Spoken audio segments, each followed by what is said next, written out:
कूष्मांडेति चतुर्थकम्। इसके अनुसार नवरात्रि के चतुर्थ दिन माँ दुर्गा के चौथे स्वरूप कुष्मांडा माँ का पूजन का विधान है। जय माता दी। आप सभी को नवरात्रों की बहुत बहुत शुभकामनाएं। इस दिन माँ दुर्गा के चौथे स्वरूप कुष्मांडा माँ का पूजन किया जाता है। एक है कि जब सृष्टि का अस्तित्व भी नहीं था, तब चारों तरफ सिर्फ अंधकार ही था। उस समय माँ कुष्मांडा ने अपने मंद हास्य से सृष्टि की उत्पत्ति की थी। कुष्मांडा माँ के पास इतनी शक्ति है कि वो सूरज के घेरे में भी रह सकती हैं, क्योंकि उनके पास ऐसी शक्ति है जो असह्य गर्मी को भी सहन कर सकती है। इसीलिए माँ कुष्मांडा की पूजा से जीवन में सभी प्रकार की शक्ति और ऊर्जा प्राप्त होती है। माँ कुष्मांडा अष्टभुजा बली है। माँ सिंह पर सवारी करती है। माँ कुष्मांडा के मस्तक पर रतन जड़ित मुकुट सुशोभित है, जिसके कारण उनका स्वरूप अत्यंत उज्ज्वल लगता है। माँ कुष्मांडा के हाथों में कमंडल, माला, धनुष बाण, कमल चक्र और गदा धारण किया हुआ है। 8वें हाथ में सभी सिद्धियां और निधियों को देने वाली जपमाला है। एक पौराणिक कथा के अनुसार ऐसा कहा जाता है कि जब सृष्टि का अस्तित्व नहीं था, तब इन्हीं देवी ने ब्रह्मांड की रचना की थी। ये ही सृष्टि की आदि स्वरूपा आदि शक्ति हैं। इनका निवास सूर्यमंडल के भीतर के लोक में है। वहाँ निवास कर सकने की क्षमता और शक्ति केवल इन्हीं में है। इनके शरीर की कांति और प्रभा भी सूर्य के समान ही दैदीप्यमान है। माँ कुष्मांडा की उपासना से भक्तों के समस्त रोग शोक मिट जाते हैं। इनकी भक्ति से आयु, यश, बल और आरोग्य की वृद्धि होती है। माँ कुष्मांडा थोड़ी सी सेवा और भक्ति से प्रसन्न होती हैं। इनका वाहन सिंह है। नवरात्र पूजन के चौथे दिन कुष्मांडा देवी के स्वरूप की ही उपासना की जाती है। इस दिन माँ कुष्मांडा की उपासना से आयु, यश, बल और स्वास्थ्य में वृद्धि होती है। माता का शुभ रंग है आम का रंग। जो आम का रंग होता है वही माता का शुभ रंग है। नवरात्र में इस दिन भी रोज की भांति सबसे पहले कलश की पूजा कर माता कुष्मांडा को नमन करना चाहिए। इस दिन पूजा में बैठने के लिए हरे रंग के आसन का प्रयोग करना उचित है। माँ कुष्मांडा को इस निवेदन के साथ जल पुष्प अर्पित करें कि उनके आशीर्वाद से आपको और आपके स्वजनों का स्वास्थ्य अच्छा रहे। देवी को पूरे मन से फूल, धूप, गंध भोग चढ़ाएं। माँ कुष्मांडा को विविध प्रकार के फलों का भोग अपनी क्षमता के अनुसार लगाएं। ब्रह्मांड के सभी जीवों में इनका तेज ही व्याप्त है। इस प्रकार माँ कुष्मांडा सभी प्राणियों को ऊर्जा प्रदान करती है। माँ कुष्मांडा ने 3 प्राणियों की रचना की। वे सभी देवियाँ थीं। अपनी बाईं आंख से महाकाली को उत्पन्न किया। अपने मस्तिष्क की आंख से उन्होंने माँ लक्ष्मी को अवतरित किया और अपनी दाईं आंख से एक दयालु और मुस्कुराते हुए रूप को अवतरित किया, जिसका नाम उन्होंने देवी सरस्वती रखा। नवरात्रि के चौथे दिन शुद्ध बुद्धि और पवित्र मन से माँ कुष्मांडा की पूजा आराधना करनी चाहिए, जिससे सभी रोग नष्ट हो जाते हैं।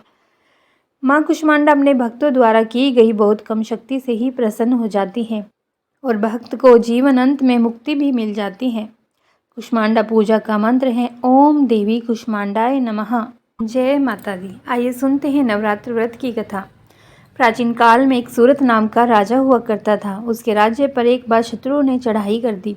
मंत्रीगण भी राजा के साथ विश्वासघात करके शत्रु पक्ष के साथ जा मिले, जिसका परिणाम यह हुआ कि राजा परास्त हो गया और मैं दुखी और निराश होकर तपस्वी वेश धारण करके वन में ही निवास करने लगा। उसी वन में उन्हें समाधि नाम का वैश्य मिला, जो अपनी स्त्री और पुत्रों के दुर्व्यवहार से अपमानित होकर वहां पर रहता था। दोनों में परस्पर परिचय हुआ। वे महर्षि मेधा के आश्रम में जा पहुँचे। महामुनि मेधा के द्वारा आने का कारण पूछने पर दोनों ने बताया कि हम दोनों अपनों से ही अत्यंत अपमानित तथा तिरस्कृत हैं। उनके प्रति मोह नहीं छूटता, इसका क्या कारण है? उन दोनों ने मुनि से पूछा। महर्षि मेधा ने बताया कि मन शक्ति के अधीन होता है। आदि शक्ति भगवती के 2 रूप हैं, विद्या और अविद्या। प्रथम ज्ञान स्वरूप है तथा दूसरी अज्ञान स्वरूपा। जो अविद्या के आदि कारण रूप से उपासना करते हैं, उन्हें विद्या स्वरूपा प्राप्त होकर मोक्ष प्रदान करती है। राजा सूरत ने पूछा, देवी कौन है और उनका जन्म कैसे हुआ? महामुनि ने कहा, हे राजन, आप जिस देवी के विषय में प्रश्न कर रहे हैं, वे नित्य स्वरूपा तथा विश्वव्यापिनी है। उसके प्रादुर्भाव के कई कारण हैं। जब विष्णु भगवान क्षीर सागर में कल्प के अंत में महाप्रलय के समय जब विष्णु भगवान क्षीर सागर में अनंत शैया पर शयन कर रहे थे, तभी उनके दोनों कर्णकुहरों से 2 दैत्य मधु तथा गैटभ उत्पन्न हुए।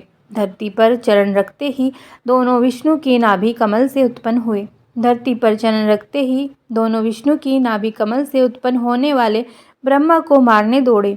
उनके इस विकराल रूप को देखकर ब्रह्मा जी ने अनुमान लगाया कि विष्णु के सिवा मेरा कोई शरण नहीं है।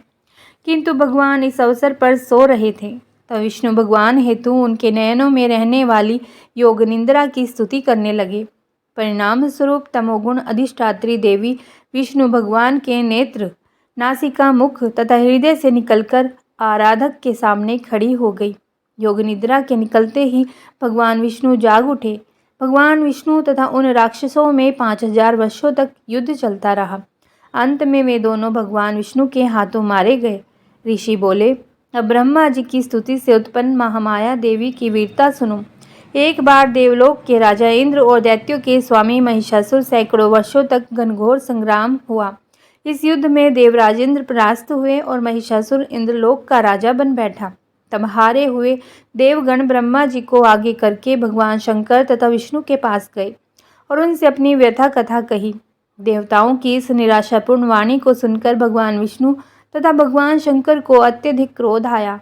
भगवान विष्णु के मुख तथा ब्रह्मा, शिव, इंद्र आदि के शरीर से एक पूंजीभूत तेज निकला, जिससे दिशाएं जलने लगी।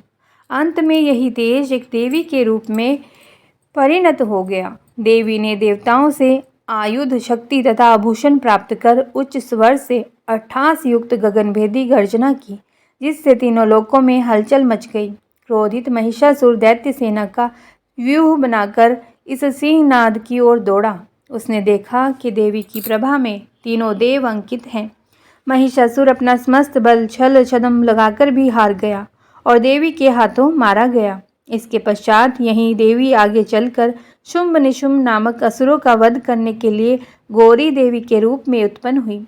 इन सब गरिमाओं को सुनकर मेधा ऋषि ने राजा सूरत तथा वणिक समाधि से देवी स्तवन की विधिवत व्याख्या की। इसके प्रभाव से दोनों एक नदी तट पर जाकर तपस्या में लीन हो गए।